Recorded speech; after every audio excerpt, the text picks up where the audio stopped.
네, 오늘은 우리 시대소망 제47장 봉사입니다. 자, 우리 지난 시간에 우리 예수께서 변화되심 하는 말씀 함께 나누었죠. 자, 이제 그 밤에 예수님과 우리 세 제자, 우리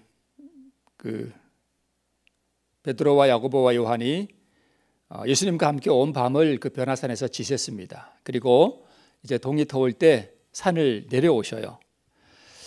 근데 내려올 때 아무도 말이 없습니다. 예수님이 저 앞에 걸어가시고 베드로, 요한, 야고보가 이렇게 뒤따라가는데 아무도 말이 없이 지금 내려가고 있습니다. 그 장면 여러분 상상이 이렇게 되시죠? 말 많은 베드로, 항상 이렇게 말하기 좋아하는 베드로도 입을 꾹 닫고 지금 내려가고 있습니다. 마음이 지금 어떻다는 거예요?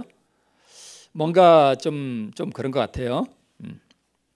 그들의 마음에 두려움이 있고 또 많은 생각들이 있었다라고 이렇게 기록되어 있습니다. 이 세 제자들은 지금 그 하늘 영광의 축소판을 보았다고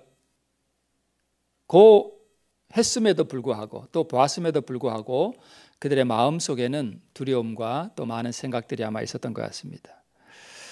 자, 이제 산을 내려왔더니 산 아래서 누가 기다리고 있어요? 9명의 나머지 제자들이 기다리고 있는데 산 아래에 있는 사람들이 이제 예수님과 세 제자들을 보자마자 막 뛰어왔습니다. 그리고 예수님을 이제 환영을 했어요.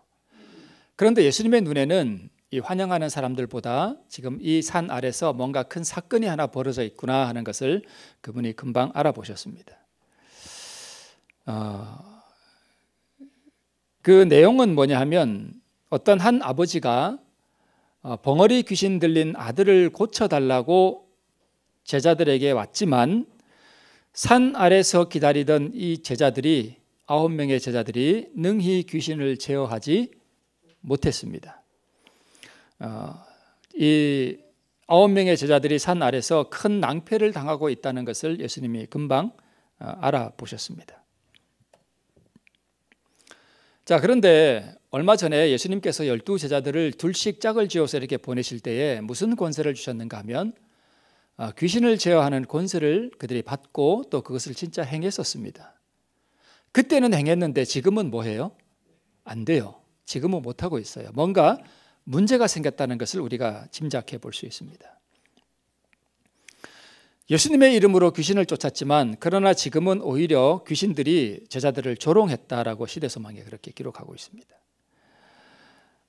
그리고 이 9명의 제자들은 자기들이 예수님의 이름에 지금 큰 수치를 지금 안겨드렸구나.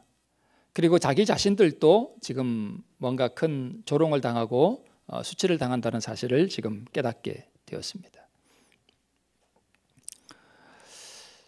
거기에는 누가 있었는가 하면 백성들도 모여 있었고 또 9명의 제자, 그 다음에 아버지와 귀신 들린 아들, 그 다음에 또 누가 있었는가 하면 서기관들이 있었어요.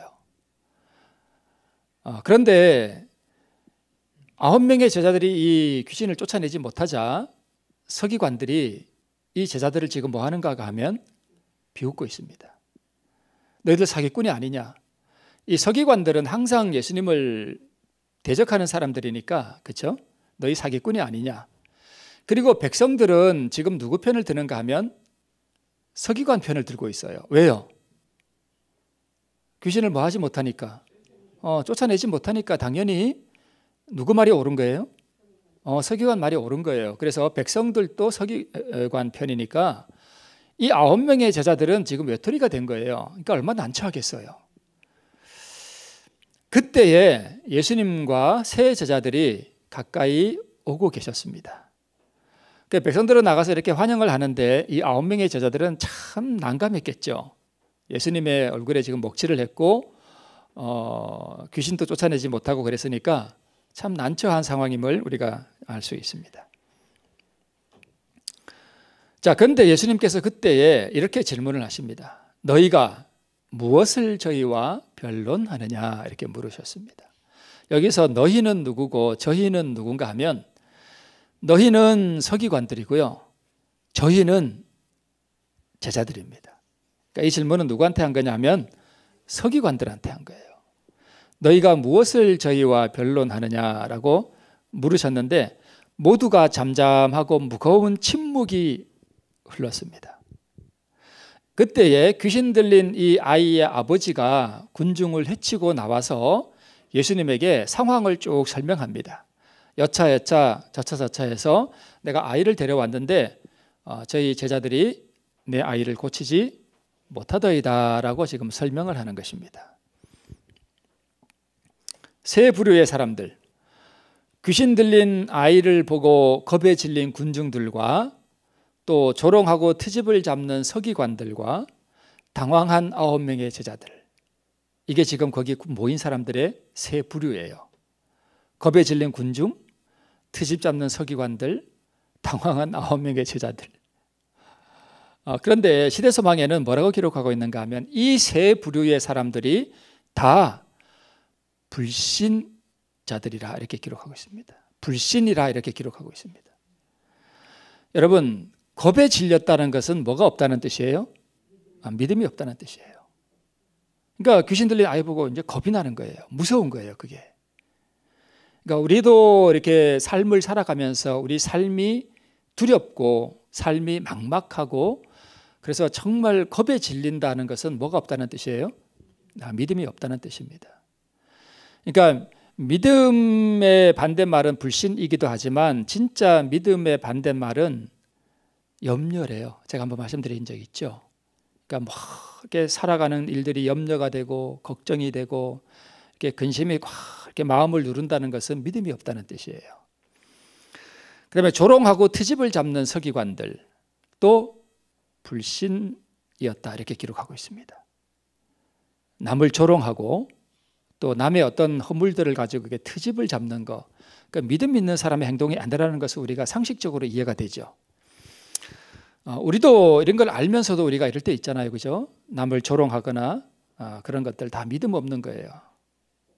남을 깎아내린다거나 남에게 수치를 안겨드리는, 남에게 상처를 주는 일들 다 믿음 없는 행위들입니다. 믿음 있는 사람들은 그렇게 하지 않습니다.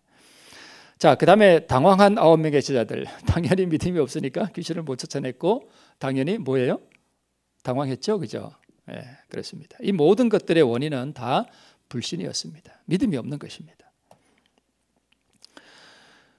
자, 마귀가 저렇게 생겼나요? 마귀는 절대 저렇게 생기지 않았습니다. 그죠? 마귀는 어떤 모습을 하고 있어요?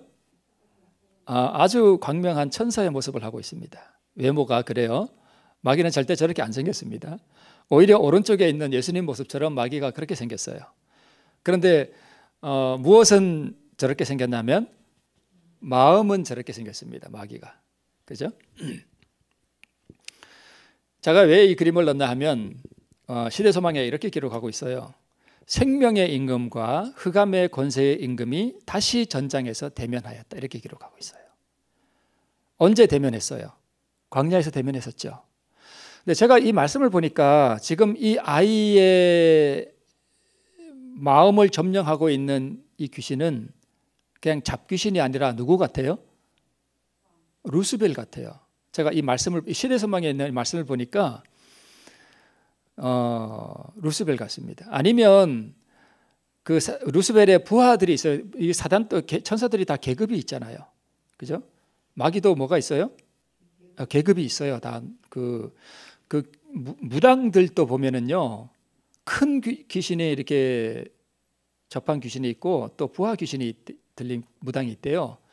그래서 이렇게 계급이 높은 영이 이렇게 들어간 귀신 지금 무당들 앞에 계급이 낮은 영이 접신한 무당들이 꼼짝을 못한대요. 꼼짝 못한대요. 그러니까 계급이 있습니다. 그런데 하나님께서 왜 천사들을 계급이 있게 만드셨을까요? 뭐 저도 다 모르겠습니다만은 우리가 흔히 아는 군대의 그런 계급하고는 좀 다르겠죠. 계급이 높일수록 뭐 하는 입장인가 하면 섬기는 거예요. 하늘에서 계급이 높다 그러면 섬기는 거예요. 더 무슨 뜻인지 이해하시죠? 네. 계급이 높고 능력이 있을수록 하늘의 법칙은 무슨 법칙이냐 하면 섬기는 법칙이에요. 그래서 우리가 생각하는 계급하고는 다릅니다. 이 루스벨과 예수님이 다시 여기서 만난 거예요. 생명의 임금과. 예.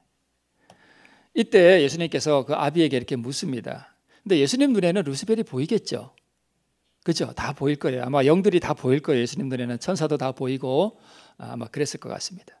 그래서 언제부터 이렇게 되었느냐 물었더니까 아버지가 하는 말이 하실 수 있거든 우리를 불쌍히 여기사 도와주시옵소서라고 부탁을 합니다.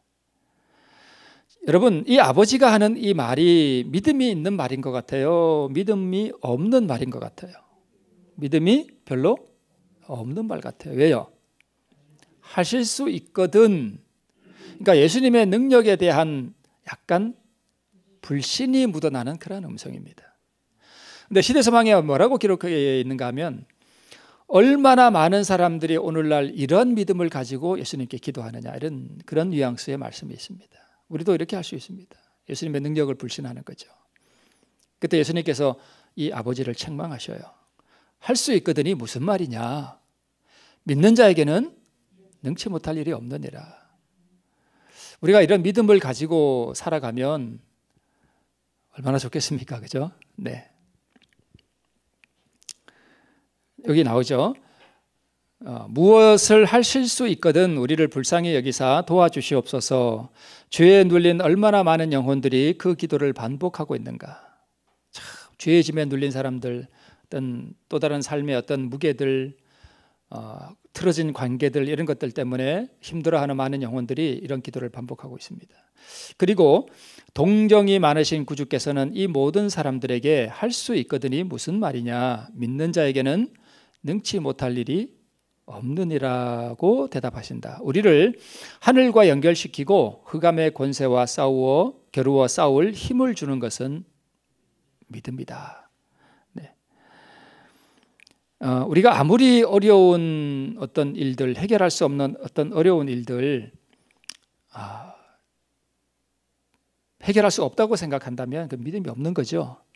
예수님은 어떤 상황에서도 우리의 모든 어려운 문제들을 해결해 주실 수 있고 또 우리의 마음을 억누르고 있는 참 해결하지 못하는 무거운 짐들을 그분이 벗겨주실 수 있음을 우리가 믿을 때에 그것이 가능하다는 것을 우리에게 가르쳐주고 계십니다. 자, 그 다음에 이어서 계속해서 하나님께서는 모든 죄악적인 특성을 정복하고 아무리 강력한 시험이라도 모두 대항할 수 있는 방도를 그리스도 안에 준비하셨다. 그러나 많은 사람들이 자신들은 믿음이 부족하다고 생각함으로 그리스도에게서 떨어져 있다. 우리 많은 그리스도인들이 그러죠. 아유, 저는 믿음이 없어요. 아유, 저는 믿음이 부족해요. 그런 말 하지 말아야 됩니다. 이게 그 얘기예요. 그죠? 아유, 저는 믿음이 없어요. 그는 겸손이 아니에요. 그죠? 많은 사람들이 자신들은 믿음이 부족하다고 생각함으로 그리스도에게서 뭐하고 있다? 떨어져 있대요. 이런 사람들은 저희의 어쩔 수 없는 무가치함을 가지고 긍휼하신 구주의 자비에 전적으로 자신을 맡기도록 하라 이렇게 우리에게 요청하고 계십니다. 그렇다고 예수님 앞에 가서 나는 믿음이 없는 것 같은데 아유, 저는 믿음이 있습니다라고 이렇게 말하라는 뜻은 아니에요. 하나님 앞에는 우리가 뭐 해야 돼요? 솔직해야 됩니다. 하나님 앞에 갔을 때는 하나님, 제가 믿음이 없습니다. 저를 좀 도와주십시오. 이렇게 기도할 필요가 있어요. 그죠? 네. 그러니까 나는 믿음이 없기 때문에 뭐 하나님 앞에 나가고 또 어떤 내가 당면한 어떤 문제들을 해결하기에 내가 참 너무 믿음이 부족해서 나는 이거 할 수 없다라는 그런 나약한 믿음을 가지지 말라는 것이지 하나님 앞에 우리의 마음을 이렇게 위장하라는 그런 뜻은 아닙니다. 솔직해져야 됩니다. 긍휼하심 자비에 전적으로 자신을 맡기도록 하라 이렇게 말씀하고 있습니다. 계속해서 자기를 보지 말고 그리스도를 쳐다보라. 사람들 가운데 거니시면서 병든 자를 고치시고 사규를 내쫓으신 그리스도께서는 오늘날에도 역시 능력 있으신 구속주이시다. 믿음은 하나님의 말씀에서 온다. 그렇다면 내게 오는 자는 내가 결코 내어 쫓지 아니하리라는 그의 약속을 굳게 붙잡아라 라고 우리에게 요청하십니다. 그의 발 아래 몸을 던지고 내가 믿나이다. 나의 믿음 없는 것을 당신께서 도와주소서라고 부르짖으라. 여기 나오죠. 하나님 앞에 아우 저 믿음 있습니다라고 이렇게 위장하지 말아야 됩니다. 하나님 앞에서는 우리가 솔직해져야 돼요. 나의 믿음 없는 것을 뭐 해주십시오? 도와주십시오 라고. 그대가 이렇게 하는 동안에는 결코 뭐 할 수 없다? 멸망할 수 없다. 결코 그럴 수 없다. 이게 얼마나 귀한 보증입니까? 그러죠? 우리 앞에 있는 말씀을 다시 한번 볼게요. 하나님께서는 모든 죄악적인 특성을 정복하고 아무리 강력한 시험이라도 모두 대항할 수 있는 방도를 그리스도 안에 준비하셨다. 그러나 많은 사람들이 자신들은 믿음이 부족하다고 뭐함으로? 생각함으로. 여기 생각이 또 나오네요. 그죠? 생각. 그러니까 진짜 믿음, 우리를 하나님께 드리고 하는 그것에 참 많이 나오는 게 바로 우리의 생각이에요. 그죠? 자, 그러면 9명의 제자들이 왜 실패했을까요? 나중에 이제 이 귀신 들린 아이를 다 예수님께서 고쳐주신 다음에 제자들이 묻습니다. 예수님, 어찌하여 능히 그 귀신을 우리는 쫓아내지 못했습니까? 라고 물어봐요. 그랬더니 예수님께서 하신 말씀이 뭐예요? 너희 믿음이 적은 영혼이라 이렇게 말씀을 하셨습니다. 자, 그러면 믿음이 적은 연고라는 의미를 우리가 좀 짧게 한번 좀 살펴보겠습니다. 왜 못 쫓아냈을까요? 그 원인이 여기 있습니다. 세 가지예요. 죽음에 관한 그리스도의 말씀은 슬픔과 의혹을 제자들의 마음에 일으켰습니다. 그 다음에 물론 예수님이 이 9명의 제자들은 변화산에 올라가지 못했지만 가이사랴 빌립보에서 이미 예수님께서 그분의 죽음에 대해서 뭐 하셨어요? 말씀을 다 하셨어요. 그래서 이 산 밑에 있던 9명의 제자들도 예수님이 뭐 하실 것을 안 거예요? 죽으실 것이라고 하는 그 얘기를 들었기 때문에 그들의 마음속에 슬픔과 의혹이 이렇게 있었습니다. 그 다음에 세 제자만 선택받은 것에 대해서 뭐가 일어났어요? 시기심이 일어났습니다. 그렇지 않겠어요? 당연히 예수님이 세 제자만 베드로, 요한, 야고보 너만 나 따라오고 너희들은 여기 기다리고 있어. 그리고 어디 가시는 거예요. 그럼 9명의 제자들은 선택받지 못한 것에 대해서 시기심이 일어날 수 있습니다. 그리고 이 9명의 제자들은 이 산 밑에서 밤새도록 낙담해 있었고요. 사사로운 불평에 사로잡혀 있었습니다. 이 불평이 무엇인지는 정확하게 모르겠어요. 그런데 아마 왜 예수님은 그렇게 좀 나서서 이렇게 왕이 되지 않으실까? 왜 이렇게 어려운 길을 골라서 가실까? 그리고 지금 뭐 하러 가셨지? 이 중요한 시각에? 그리고 왜 제자만 사랑하시지? 우리는 뭐야? 이러면서 아마 불평들이 많았던 것 같아요. 수곤수곤거리면서. 이 세 가지를 가만히 보면 이게 믿음의 행위 같아요? 아니면 불신 같아요? 참 불신이죠. 너무 불신이에요. 이 제자들의 마음을 이렇게 요약할 수 있습니다. 슬픔, 의혹, 낙담, 시기심, 불평. 이것들이 밤새도록 산 아래에 있던 9명의 제자들의 마음을 지배하고 있던 그들의 상태였습니다. 그래서 시대서방에 이렇게 말씀하고 있어요. 이와 같이 어두운 상태에서 그들은 사단과의 뭐에 들어갔어요? 투쟁에 들어갔어요. 그러니까 이런 슬픔과 의혹과 낙담과 시기심과 불평의 이런 정신을 가지고 예수의 이름으로 명하노니 나가라 이렇게 하니까 마귀가 아이 웃기지 마라 그러면서 조롱하는 거예요. 조롱하는 거예요. 자, 여기 가만히 보니까 우리 그 믿음으로 말미암는 의인은 생각과 감정이 참 중요하죠. 그죠? 여기 보니까 생각과 감정이 있죠. 생각은 뭐예요? 의혹이 생각일 수 있겠죠. 의혹. 의심하는 거잖아요. 생각하는 거죠. 왜 예수님은 뭐 이렇게 하실까? 생각하는 거잖아요. 그죠? 그 다음에 감정은요. 슬픔, 낙담, 시기심, 또 불평하는 거 이런 거 다 감정이잖아요. 그죠? 그러니까 이런 것들을 가지고 산 아래서 밤새도록 있다가 그 아침에 사단을 쫓아내려고 하니까 이게 안 되는 것이에요.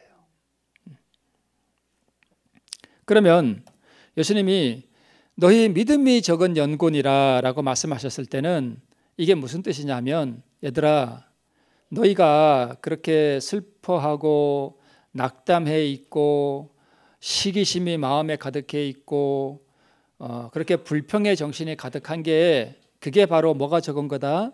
믿음이 없는 거다. 너희가 그런 것을 마음에 받아들이고 그것을 마음에 간직하고 있으니까 믿음이 있을 자리가 없는 거예요. 그래서 믿음이 없는 거예요.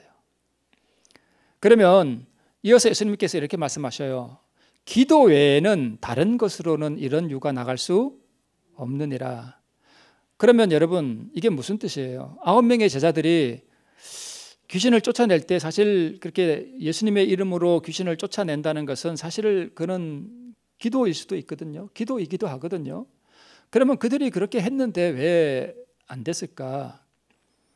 여기서 말하는 이 기도라는 것은 사실 이 제자들은 예수님께서 변화산에 올라가신 동안 뭐 하고 있어야 됐는가 하면 기도하고 있어야 됐습니다.